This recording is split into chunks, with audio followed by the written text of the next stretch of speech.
12 doctors couldn't deliver the billionaire's baby, until a poor cleaner walked in and did what no one could imagine. Naomi's hands were shaking as she placed them on the woman's belly. 12 doctors stood frozen around her, their expensive white coats and fancy degrees meaning nothing right now. The billionaire's wife was dying. The baby was stuck. And everyone in that delivery room knew that the next 5 minutes would decide if 2 people lived or died. The richest man in the city had just agreed to let a poor cleaner touch his wife. A woman who mopped floors. A woman who cleaned toilets. A woman whose hands smelled like bleach and whose uniform was faded from too many washes. What would you do if you knew you could save a life, but everyone thought you were nobody? Drop a comment below and tell us where you're watching from. But I'm getting ahead of myself. Let me take you back to where this impossible story really began. Back to the moment when Naomi was still invisible, still silent, still just the cleaning lady that nobody saw. It was a Thursday night, 3 hours before Naomi would walk into that delivery room and do the impossible. The hospital hallway on the 5th floor was quiet except for the sound of Naomi's mop moving across the white tiles. Back and forth. Back and forth. The same motion she'd been doing for 16 years. Naomi was 50 years old, but her hands looked 70. The cleaning chemicals had made her skin rough and dry. Her back hurt from bending over all day. Her feet ached in her cheap shoes. But she never complained. In this country, she had learned that poor people with accents don't get to complain. She pushed her yellow cleaning cart past room 517, the fancy delivery suite where rich people had their babies. It didn't look like a hospital room at all. It looked like a hotel. There was a big bathtub in the corner. Soft lights on the walls. A massage chair. Even a refrigerator stocked with expensive drinks. Naomi had cleaned that room 100 times, but she'd never been inside while someone was actually having a baby. Tonight was different. Tonight, she could hear screaming coming from behind that closed door. She stopped mopping and listened. It wasn't the normal sound of a woman in labor. Naomi knew that sound well. Back in her village in Guatemala, before the gangs came and she had to run away to save her life, Naomi had been a midwife. Not the kind with certificates on the wall. The kind who learned from her grandmother, who learned from her grandmother, who learned from her grandmother going back 7 generations. Naomi had caught her first baby when she was only 11 years old. By the time she was 19, she had delivered 83 babies with nothing but her hands and the wisdom passed down through her family. She knew the sound of normal labor pain. And this wasn't it. This was the sound of something wrong. She leaned closer to the door, her mop forgotten. Inside, she could hear voices. Lots of voices. Doctors arguing with each other. Machines beeping warnings. And underneath it all, a woman crying in a way that made Naomi's heart hurt. "We've tried everything," a man's voice said. He sounded frustrated and tired. "The baby won't come down. Blood pressure is still climbing," another voice said. 160 over 110. "We can't wait much longer. If we do a C-section now, with her heart rate this elevated and the blood loss she's already had." A woman's voice trailed off, but everyone in that room knew what she meant. The surgery could kill her. Naomi closed her eyes and let the sounds wash over her. In her mind, she was building a picture. The mother had been in labor too long. That much was clear. The baby was stuck somewhere in the birth canal, but couldn't move down. Every time the mother pushed, something was stopping the baby from coming out. And then Naomi heard it. The detail that told her everything she needed to know. "She's saying the pain is all in her lower back," a nurse said. "Radiating down her legs. Nothing in front." Naomi's eyes snapped open. She knew exactly what was wrong. The baby was facing the wrong way. Instead of facing down toward the mother's spine, the baby was facing up toward the mother's belly. Sunny side up, the American doctors called it. Back labor. The baby's head was pressing against the mother's backbone, and no amount of pushing would get that baby out while it was in that position. But Naomi knew how to fix it. Her grandmother had taught her when she was 12 years old, using a doll and a lot of patience. You don't force the baby to turn. You dance with it. You feel where the shoulders are, where the head is, and you guide it gently between contractions. Like convincing a flower to open, her grandmother used to say. Gentle, gentle, or you'll bruise the petals. Naomi had done it successfully 42 times in her village. She'd never lost a mother or a baby when she'd done it. Not once.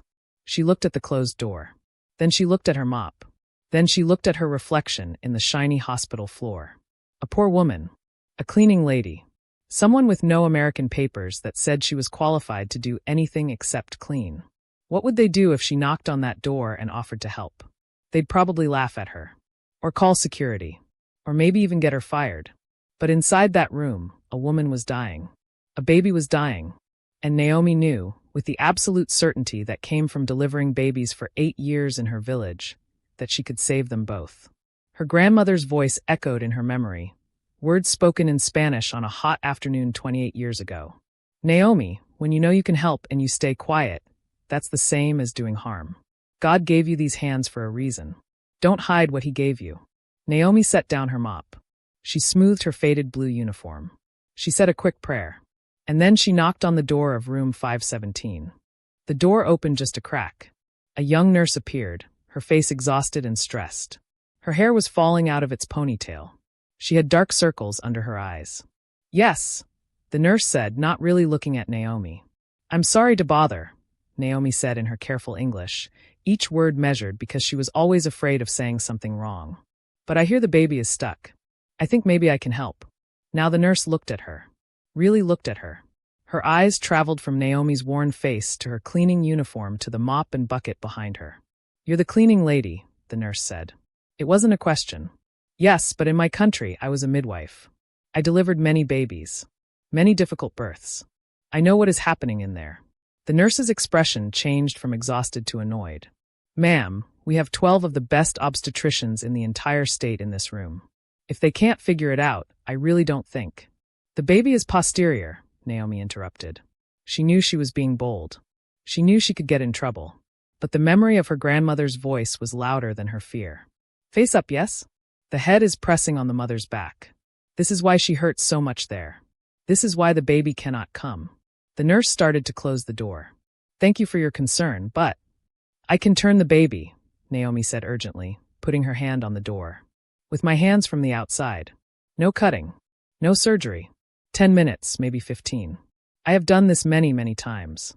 Ma'am, you need to step back and let us do our jobs. The door closed in Naomi's face with a soft click that sounded like the end of everything. She stood there in the empty hallway, staring at that closed door. Of course they didn't listen. Why would they? She was nobody. A cleaning lady with an accent. Her knowledge didn't come with a fancy diploma on the wall. Her experience didn't count because it happened in a poor village in another country. She picked up her mop. She tried to go back to work. She tried to tell herself that she'd done all she could. She'd spoken up. That was more than she usually did. But her hands wouldn't move the mop. Her feet wouldn't walk away. Inside that room, a baby was dying. Inside that room, a mother was dying. And Naomi knew, she absolutely knew, that she could save them both. What would you risk to save 2 lives when the whole world thinks you're nobody? Naomi dropped her mop. The handle clattered against the floor, breaking the quiet of the hallway. And then she did something she'd never done in 16 years of working at this hospital. She knocked on that door again. Harder this time. Louder. The kind of knock that demanded to be heard. The same nurse opened the door, and now her face was genuinely angry. Ma'am, I'm going to have to call security if you don't. Let me try, Naomi said. And her voice was different now. It wasn't the quiet, careful voice of a cleaning lady who was afraid of being noticed. It was the voice of a woman who had caught 83 babies before she was 20 years old. The voice of a woman who had saved mothers when there were no hospitals, no machines, no fancy doctors. Just hands and knowledge and faith. 5 minutes, Naomi said. That is all I ask. If I cannot help, then you do your surgery. But if I can save this mother from being cut, if I can save this baby from the danger of surgery, is 5 minutes not worth trying? The nurse opened her mouth to refuse. Naomi could see it in her face. But then a woman's voice from inside the room cut through the tension. Weak, gasping, desperate. Let her try. The nurse turned around, shocked. Mrs. Rebecca, you can't be serious. I've been pushing for 39 hours, the woman's voice said. Every single thing these doctors tried has failed. The surgery might kill me. You said so yourself. If this woman thinks she can help, then for God's sake, let her try. There was a long moment of silence. And then another voice spoke. A man's voice. Deep and commanding and used to being obeyed. Let her in. The nurse stepped back. The door opened wider. And Naomi walked into room 517. The room was enormous, filled with machines and monitors and more doctors than Naomi had ever seen in one place. They were everywhere.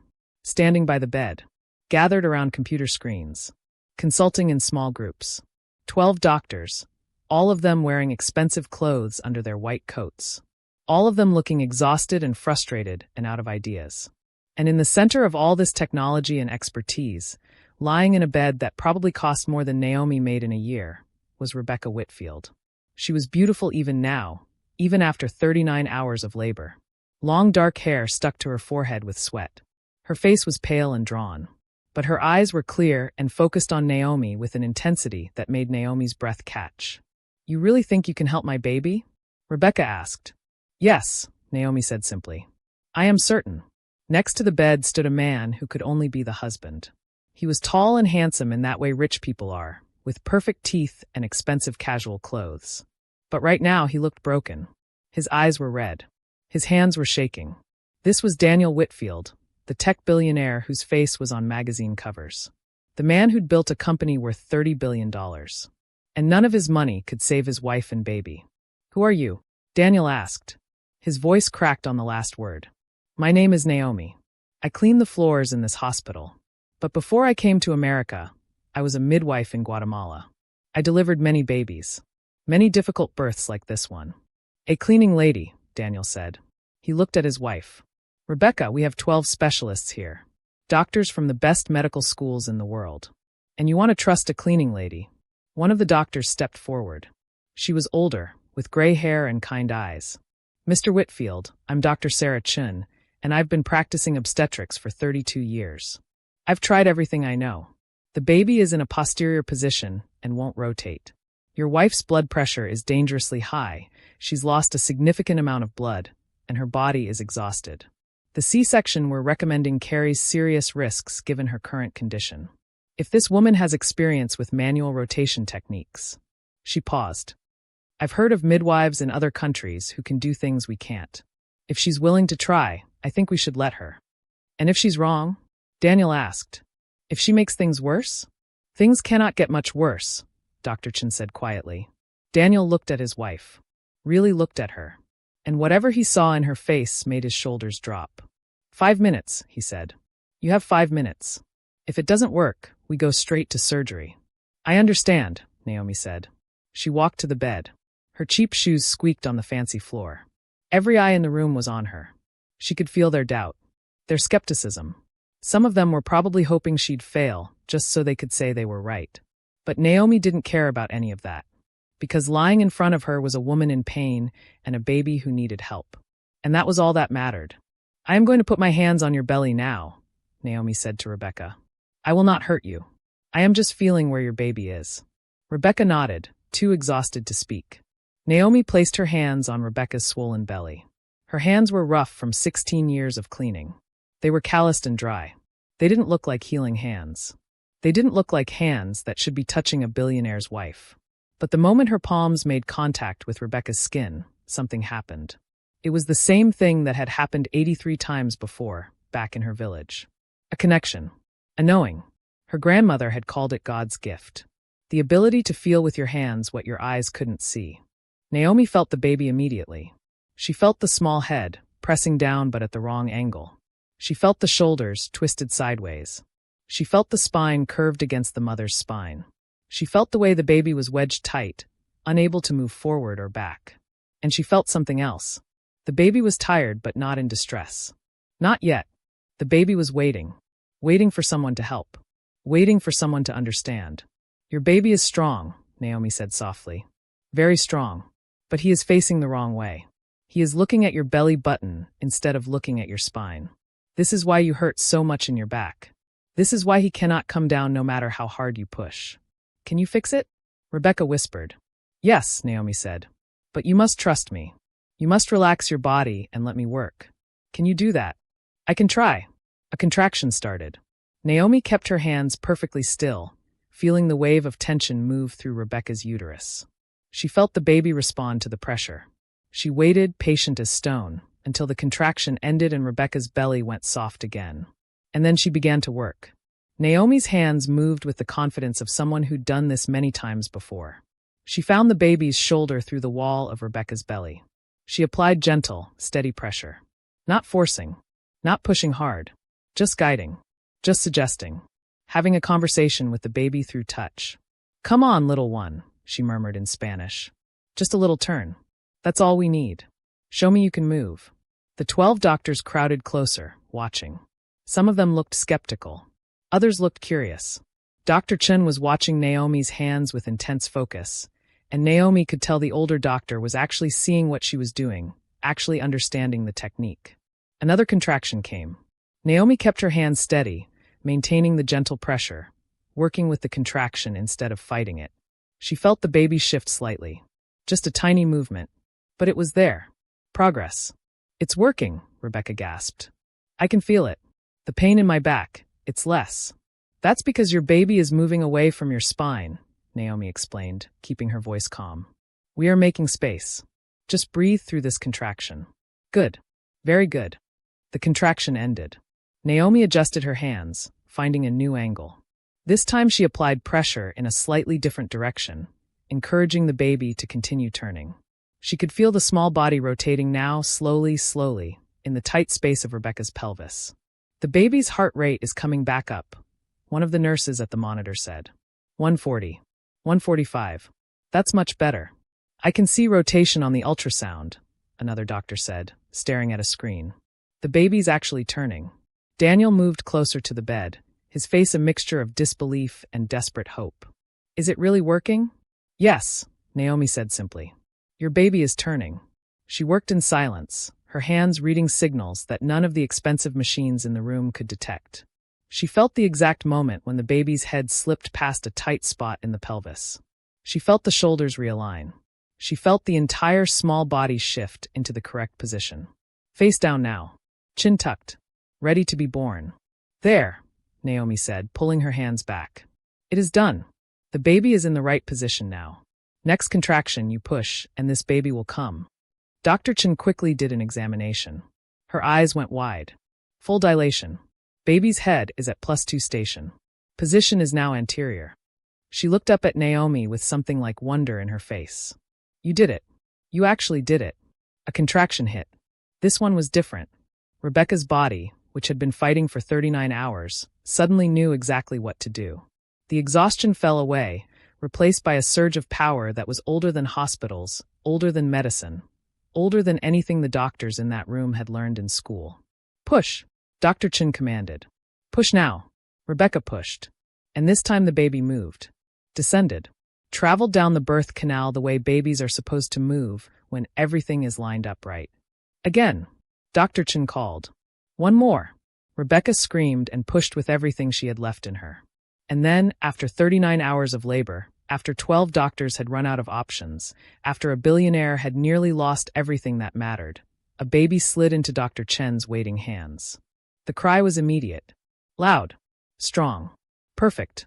"It's a boy," Dr. Chen said, her voice thick with emotion.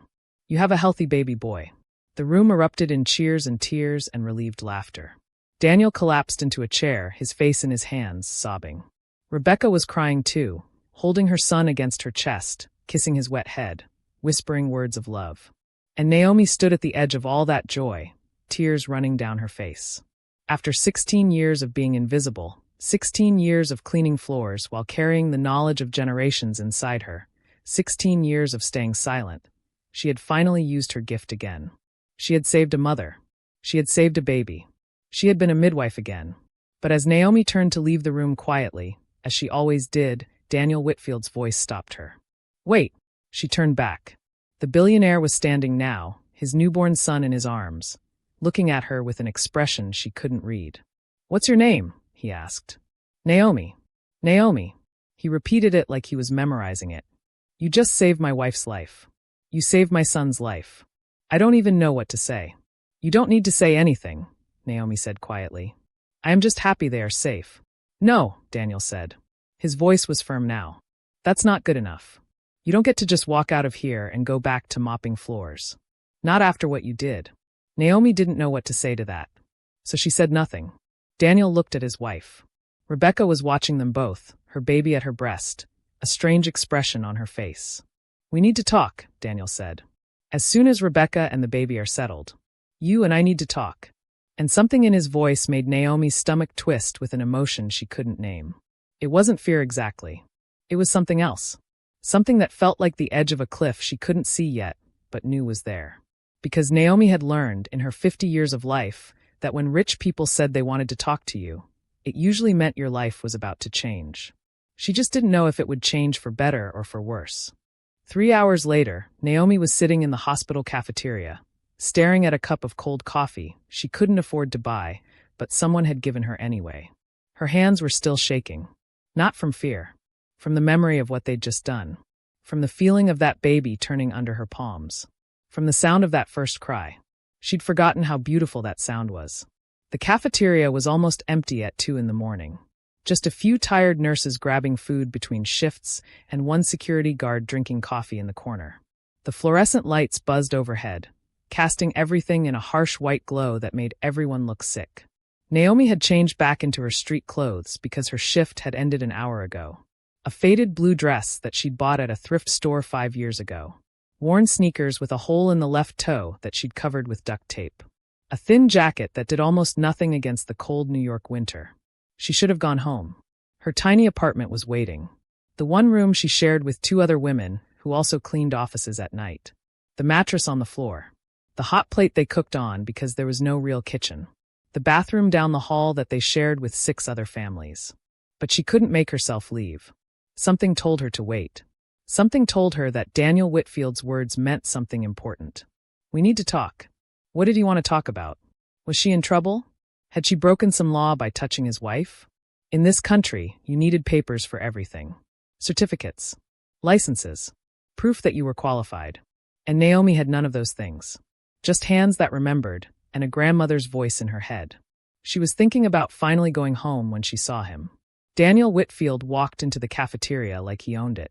Which Naomi thought he probably did. Rich people like him owned everything. He was still wearing the same clothes from the delivery room, but someone had given him a clean shirt. His hair was messy. His eyes were red from crying. But he moved with that confidence rich people have, the kind that comes from never having to worry about anything. He spotted Naomi immediately and walked straight to her table. She started to stand up, the way poor people do when rich people approach. But he held up his hand. Please. Sit. I'll sit. He pulled out the plastic chair across from her and sat down. Up close, he looked more tired than Naomi had realized. There were deep lines around his eyes. His hands, resting on the table, were trembling slightly. Thank you for waiting, he said. I did not know you wanted me to wait, Naomi said carefully. I asked the nurses where you were. They said you'd probably be here. I needed to find you before you left. He paused. I needed to thank you properly. You already thanked me. No, I said words in a room. That's not the same thing. He leaned forward. Naomi, do you understand what you did tonight? You saved my wife. You saved my son.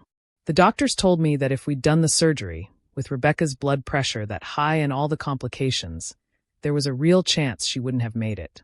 You gave me my family. Naomi didn't know what to say to that. So she just nodded. How long have you been working here as a custodian? Daniel asked. 16 years. 16 years. He said it like he couldn't believe it.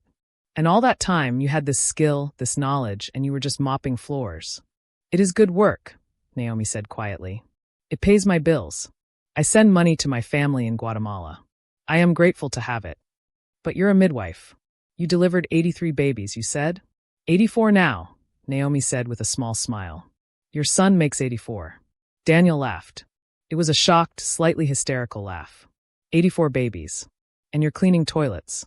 That's insane. Naomi's smile faded. In this country, my experience means nothing. I have no American papers. No certificates. I cannot work as a midwife here, even if I wanted to. It is the law. The law, Daniel repeated. He was quiet for a moment, his fingers drumming on the table. Then he looked at her with an intensity that made her uncomfortable. What if I told you I could change that? Change what? Your situation. What if I told you that I could help you get the certifications you need? The training, the credentials, whatever it takes to practice legally in this country. Naomi's heart started beating faster. I do not understand. I'm saying I want to help you. I have money, Naomi. More money than I could spend in 10 lifetimes. And I have connections. I know people at every major hospital in this city. I know the head of the nursing board. I know medical school deans. If you want to practice midwifery legally, I can make it happen. It sounded too good to be true, which meant it probably was. Why? Naomi asked. Why would you do this? Because you saved my family, Daniel said simply. And because it's wrong that someone with your skill and experience is wasting her life cleaning floors. You have a gift, Naomi. You should be using it. Naomi thought about her grandmother, about the village, about the feeling of catching a baby, of seeing a mother's face light up with joy. She thought about 16 years of being invisible, of scrubbing toilets, of pretending she was nobody. I would like that very much, she whispered. Then it's done, Daniel said, slapping the table. I'll have my lawyers start working on it tomorrow. We'll figure out what you need, get you enrolled in whatever programs are required, cover all the costs. Consider it done. He stood up, and Naomi stood with him. He held out his hand, and she shook it. His hand was soft and warm. Hers was rough and calloused. But in that moment, they were just two people who'd shared something impossible. One more thing, Daniel said as he turned to leave. Rebecca wants to see you. Tomorrow, when you have time. She wants to thank you herself. And she wants you to meet our son properly. I would be honored, Naomi said. She watched him walk away, and for the first time in 16 years, she felt something she'd almost forgotten how to feel. Hope. But Naomi had lived long enough to know that hope was a dangerous thing. Especially when it came from rich people making promises. Because rich people lived in a different world than she did. A world where problems got solved with money and phone calls. A world where the rules that trapped poor people didn't apply to them. And sometimes when those two worlds collided, people like Naomi got crushed in between. She picked up her cold coffee and took a sip, grimacing at the bitter taste. Tomorrow she would go see Rebecca and the baby. Tomorrow she would let herself believe, just for a little while, that maybe her life was about to change. But tonight, she would walk home through the cold streets to her tiny shared room and remember that miracles were rare things. And that sometimes, when something seemed too good to be true, it was because there was a price you couldn't see yet. The security guard was watching her from across the cafeteria. He'd been watching her for a while now, she realized. And the look on his face wasn't friendly. It was suspicious. Like he was wondering what a cleaning lady was doing sitting in the cafeteria talking to a billionaire at 2 a.m. Like he was wondering if she was trying to take advantage of someone. Like he was wondering if she belonged here at all. Naomi stood up, threw away her coffee cup, and headed for the exit. She had learned a long time ago that when people started looking at you like you didn't belong, it was time to disappear. Even if, just for one night, she'd been someone who mattered. Even if, just for one moment, she'd been seen. But as she pushed through the cafeteria doors and stepped into the cold night air, Naomi didn't see the woman watching her from the shadows near the hospital entrance. A woman in an expensive coat. A woman with perfectly styled hair and cold, calculating eyes. A woman who'd heard everything Daniel Whitfield had just promised. And who had her own ideas about what should happen next. The next morning, Naomi stood outside room 517 with a small bunch of flowers she'd bought from the street vendor on the corner. They weren't expensive flowers. Just simple daisies that cost her $5 she really couldn't spare. But her grandmother had taught her that you never visit a new mother empty-handed. She knocked softly on the door. Come in, Rebecca's voice called. Naomi pushed the door open and stepped inside. The room looked different in the daylight. Softer somehow. The harsh lights were off, replaced by warm sunshine streaming through the windows. And in the bed, propped up on pillows, Rebecca sat holding her baby. She looked transformed. Last night she'd been pale and exhausted, fighting for her life. Now she glowed. Her hair was brushed and pulled back. She wore a beautiful silk robe. And her face, when she looked up and saw Naomi, lit up with genuine joy. Naomi, you came. Of course, Naomi said, suddenly shy. I brought you flowers. They're beautiful. Thank you. Rebecca gestured to a chair next to the bed. Please sit. I've been waiting to talk to you. Naomi sat carefully on the edge of the chair, still holding the flowers because she didn't know where to put them. A nurse appeared as if by magic, took the flowers with a smile, and disappeared to find a vase. I need to thank you properly, Rebecca said. Last night was chaos. I was in so much pain, and then suddenly you were there, and then suddenly my baby was here, and I didn't get to really say what I wanted to say. You do not need to thank me, Naomi started, but Rebecca held up her hand. Yes, I do. You saved my life. You saved my son's life. The doctors told me this morning that if we'd done the surgery when they wanted to, with my blood pressure that high, I probably would have died on the table. You saved us both, Naomi. with your hands and your knowledge and your courage to speak up when everyone else thought you were nobody. Naomi felt tears stinging her eyes. Your baby needed help. I could not stay silent. Do you want to hold him? Rebecca asked suddenly. May I? Of course. You helped bring him into the world. You should hold him. Rebecca carefully placed the baby in Naomi's arms. He was so tiny, so perfect. His little face was peaceful in sleep. His small hand curled around Naomi's finger when she touched his palm. We named him Samuel, Rebecca said softly. It means God has heard. Because last night, when I was sure I was going to die, I prayed. I prayed for someone to help me. And then you knocked on the door. Naomi looked down at baby Samuel and felt her heart breaking open in the best way. This was why she'd become a midwife. This moment. This perfect new life. This mother's joy. He's beautiful, Naomi whispered. Daniel told me about his offer, Rebecca said. About helping you get certified to practice midwifery here legally. I want you to know that I support that completely. In fact, I want to help too. You have both done so much already, Naomi said. We haven't done anything yet. But we're going to. Rebecca's voice was firm. I've already made some calls this morning. I have friends on the board at the Midwifery Institute. I can help open doors for you. Naomi couldn't speak. The generosity was overwhelming. Then Rebecca said something that changed everything. In fact, I was thinking, once you're certified, maybe you could work for us. Be Samuel's nanny. Help me with the baby. And eventually, when we have more children, you could attend those births too. It was perfect. It was everything Naomi could have hoped for. So why did something feel wrong? Before Naomi could answer, the door burst open. A woman walked in without knocking. She was tall and elegant, wearing a designer pantsuit and carrying an expensive handbag. Her hair was styled in a sleek bob, and her makeup was flawless. She looked like she belonged on a magazine cover. But her face was cold. Angry. Rebecca, the woman said. Her voice was sharp. We need to talk. Rebecca's whole body tensed. Victoria, I didn't know you were coming. Obviously.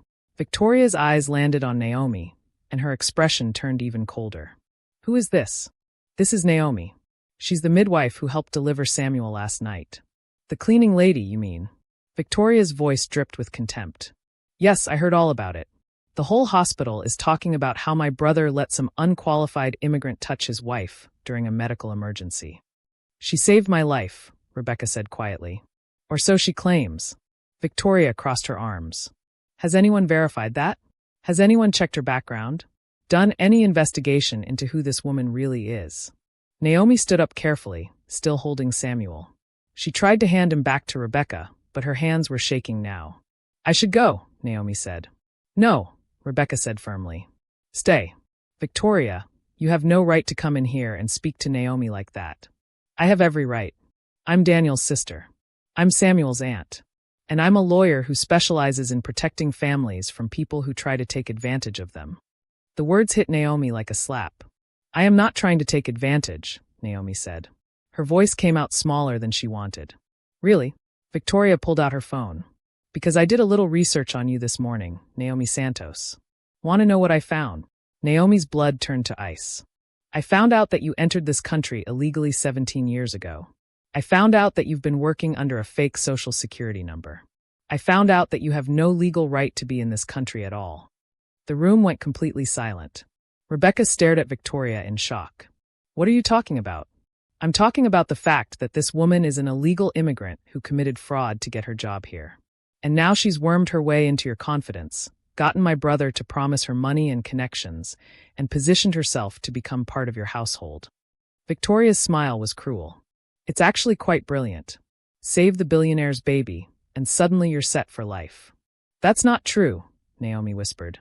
But her voice had no strength behind it. Because parts of what Victoria was saying were true. She had crossed the border without papers. She had used documents that weren't really hers. She had broken laws, even if it was just to survive. Victoria, get out, Rebecca said. Her voice shook with anger. Get out right now. I'm trying to protect you, Victoria said. This woman is dangerous. She practiced medicine without a license. That's a felony. She could have killed you. And now Daniel wants to give her money and help her get certified? She should be arrested. Naomi handed Samuel back to Rebecca with trembling hands. She couldn't breathe. The room felt like it was spinning. I'm sorry, Naomi said. I'm so sorry. I should not have come. She turned and ran for the door. "Naomi, wait!" Rebecca called out. But Naomi didn't wait. She couldn't. Because Victoria was right about one thing. Naomi had broken laws. And now a powerful lawyer knew about it. A lawyer who could destroy her with one phone call. She ran down the hallway, past nurses and doctors who stared at her, past the elevators, all the way to the stairwell. She burst through the door and collapsed against the wall, gasping for air. Her phone buzzed in her pocket. She pulled it out with shaking hands. It was a text from a number she didn't recognize. "We need to meet. Tonight. Come alone. If you don't, I call immigration tomorrow." The message was from Victoria. And just like that, Naomi's miracle turned into a nightmare. Naomi sat in the dark corner of a coffee shop 6 blocks from the hospital, waiting. The address Victoria had texted her was this place, a fancy cafe where a single cup of coffee cost more than Naomi made in an hour of cleaning. She'd arrived 30 minutes early because she was terrified of being late. Terrified of making Victoria angrier than she already was. Her hands wrapped around a cup of water she'd asked for because she couldn't afford anything else. The waitress had given her a judgmental look, but Naomi didn't care. She had bigger problems than a rude waitress. At exactly 7 o'clock, Victoria walked in. She looked even more powerful than she had that morning. Black dress, high heels, diamond earrings that probably cost more than Naomi's entire life savings. She spotted Naomi immediately and walked over with the confidence of someone who knew she held all the cards. "You came," Victoria said, sitting down across from her. "Smart. What do you want from me?" Naomi asked. Her voice was steadier than she felt. Victoria ordered an espresso from a passing waiter, then turned her cold gaze back to Naomi. "I want you to disappear." "What?" "I want you to leave my brother and his family alone. Stop answering their calls. Stop going to the hospital. Refuse their help. Just vanish back into whatever hole you crawled out of."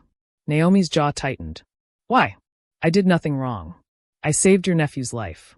"You broke the law," Victoria said flatly. "Multiple laws, actually. Illegal entry. Document fraud. Practicing medicine without a license. Do you know how many years in prison you could get for all that? And that's before deportation. So you want to send me to jail? To deport me?" "I don't want to do anything," Victoria said. "Except protect my family.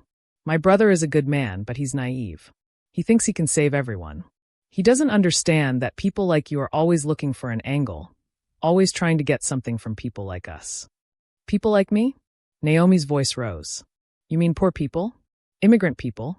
I mean people who see a billionaire in a vulnerable moment and seize an opportunity." Victoria leaned forward.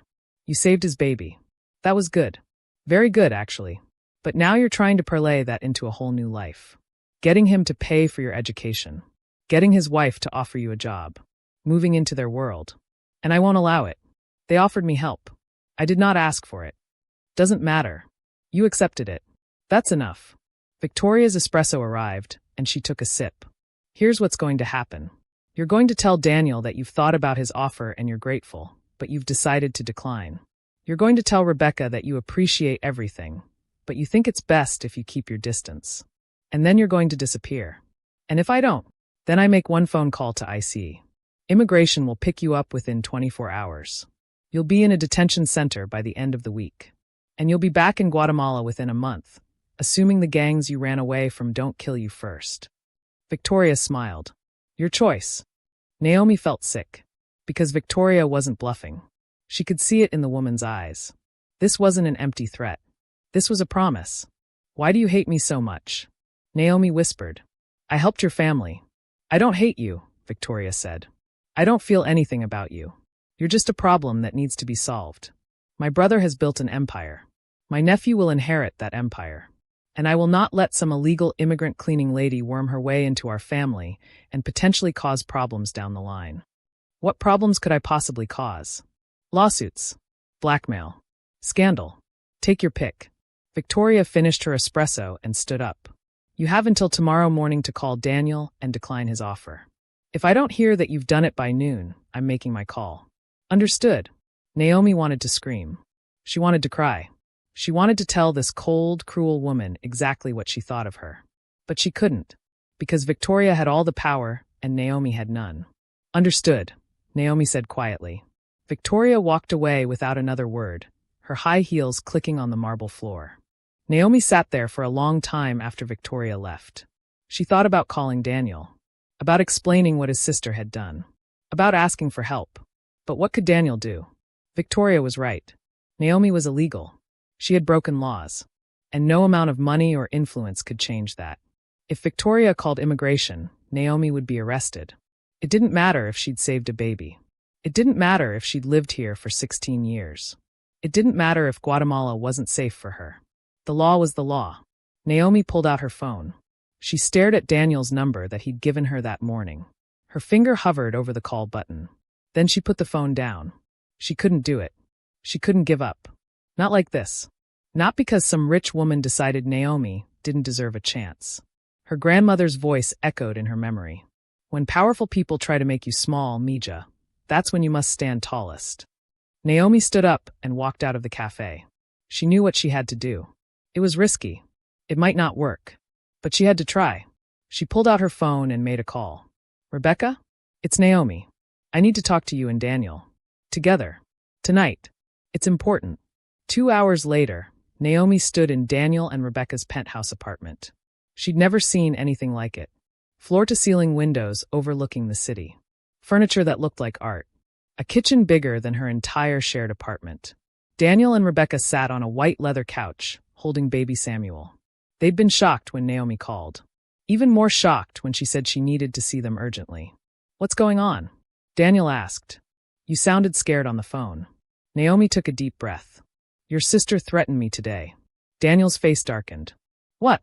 She told me that if I accept your help, if I don't disappear from your lives, she'll call immigration and have me deported. She knows I'm here illegally. She knows about my papers. And she's using it to force me to leave you alone. That's insane, Rebecca said. Victoria can't do that. She can, Naomi said. And she will. She gave me until noon tomorrow to decline your offer, or she makes the call. Daniel stood up, his face flushed with anger. I'm calling her right now. She has no right. Wait, Naomi said. Please. Just listen to me first. Daniel stopped. I came here to tell you that I'm accepting Victoria's deal. What? Rebecca stood up too, still holding Samuel. Naomi, no. We can fight this. Daniel has lawyers. We can protect you. For how long? Naomi asked. Victoria is right about one thing. I am here illegally. I did break laws. And eventually that will catch up to me. Maybe not tomorrow. Maybe not next month. But someday. And I can't live with that hanging over my head forever. So what are you saying? Daniel asked quietly. I'm saying thank you for your offer. Thank you for seeing me. For believing in me. For making me feel like I mattered, even just for one day. Naomi's voice broke. But I can't accept your help. Not if it puts you in a difficult position with your family. Not if it causes problems for you. You're not causing problems, Rebecca said. Tears were streaming down her face. You saved our lives. And I will always be grateful I was able to do that, Naomi said. But this is where our paths separate. You have a beautiful life. A beautiful family. Don't let me be the thing that brings conflict into it. Daniel shook his head. This isn't right. Maybe not. But it's reality. Naomi walked to the door. Take care of Samuel. He's a special boy. And Rebecca, you're a strong mother. Trust your instincts. You don't need me. She opened the door. Naomi, wait, Daniel said. But Naomi didn't wait. She walked out and closed the door behind her. In the elevator, going down 40 floors, Naomi let herself cry. She cried for the life she'd almost had. For the hope that had been dangled in front of her and then snatched away. For 16 years of being invisible and one brief, shining moment of being seen. When the elevator doors opened to the lobby, Naomi wiped her tears and stepped out. And stopped. Because standing in the lobby waiting for her was Victoria. But she wasn't alone. She was with 2 immigration officers. Victoria's face was cold and triumphant. I told you to call by noon tomorrow. But then I thought, why wait? You're a flight risk. These officers have been very interested to learn about your situation. One of the officers stepped forward. Naomi Santos? We need you to come with us. Naomi's legs almost gave out. This was it. This was the end. But then another voice cut through the lobby. Stop. Don't take another step. Everyone turned. Daniel Whitfield strode out of the second elevator, his phone in his hand. Behind him, Rebecca followed, still holding Samuel. Mr. Whitfield, Victoria said, her confidence faltering slightly. This doesn't concern you. This is a legal matter. Actually, it concerns me very much, Daniel said. He held up his phone. I just got off the phone with Senator Richardson. You know him, Victoria. Big donor to your law firm. He's very interested to hear about how you're harassing a woman who saved my family's life. This isn't harassment. This woman is here illegally. And I've just hired the best immigration attorney in the state to handle her case, Daniel interrupted. We'll be filing for emergency humanitarian protection based on her life-saving actions. We'll also be pursuing every legal avenue to get her status adjusted. And if anyone tries to deport her before her case is heard, I will make it my personal mission to ensure there are consequences. The immigration officers looked at each other, uncertain. Victoria's face went white. Daniel, you can't. I can. And I will. Daniel's voice was steel. You're my sister, Victoria, and I love you. But you crossed a line tonight. You tried to punish someone for helping my family. You tried to use your power to hurt someone powerless. And I won't stand for it. He turned to Naomi. You don't have to run. You don't have to hide. We're going to fight this together. Naomi couldn't speak. Couldn't move. Rebecca walked over and took Naomi's hand. You saved my son. Now let us save you. The immigration officers stepped back. We'll need to verify this with our supervisor, one of them said. You do that, Daniel said. And while you're at it, check on the complaint I just filed about improper conduct in this matter. Victoria turned and walked away without a word, her heels clicking angrily on the marble floor. When she was gone, Naomi finally found her voice. You didn't have to do that. Yes, I did, Daniel said simply. You were right when you said you saved our lives. But you were wrong about something else. You said this is where our paths separate. I don't think so. I think this is where they really come together. 3 months later, Naomi stood in a courtroom wearing a borrowed dress and holding Daniel's hand on one side and Rebecca's on the other. The judge looked down at the papers in front of her and then smiled. Ms. Santos, based on the humanitarian grounds presented, your extraordinary contributions to this community, and the exceptional circumstances of your case, I'm granting you legal residency status. The courtroom erupted in applause. Naomi couldn't stop crying. 6 months after that, Naomi walked across a stage and received her certification as a licensed midwife in the state of New York.